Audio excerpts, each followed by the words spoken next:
Hey everybody, it's a great Disney day.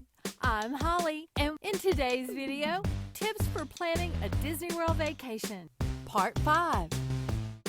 These are excellent tips for Disney World first-timers. But even if you're not a first-timer, these strategies will help you to avoid lines, to select rides and dining, to know what to bring to the parks, and to know your transportation. If you're new to the channel, be sure and hit the subscribe button and the little bell so you know when I upload my videos. The tips I have for you today are more than just the simple make your fast passes. And there's so many of them, I've had to break this video up in parts. Since there's so much to talk about, let's get going. Now let's talk about lines. Lines before you get to the parks and lines for rides. Number 1, be sure to buy your park tickets online to avoid wasting time in ticket lines. Number 2, lines at security, quick service locations, and park touch points are often shortest at the far left. Tip number 3, when planning your park tours, consider riding attractions with outdoor standby lines in the morning and enjoy the indoor attractions during the hottest part of the day.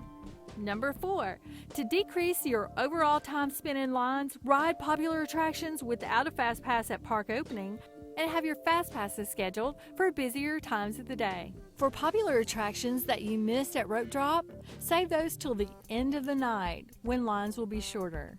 Number 5, you may consider avoiding time spent waiting for a table service dining reservation and opt for a quick service meal instead. And I'll tell you why it's a good idea. They offer mobile ordering service through the My Disney Experience app. With mobile ordering, you skip the lines for ordering your food, and your food's ready when you arrive. This is a huge saver when it comes to waiting in lines. This allows you to use time spent standing in lines at an attraction to order your full meal, and you can pay for it with the card you've saved on your My Disney Experience account. Number 6, and this is my favorite tip, take a midday break. Not only does it give you time to rest and recharge, it also gets you out of the park at the hottest and the busiest times of the day. Wait times get so long, and if you return after your midday break, a lot of people will be exiting and lines will get shorter for most attractions.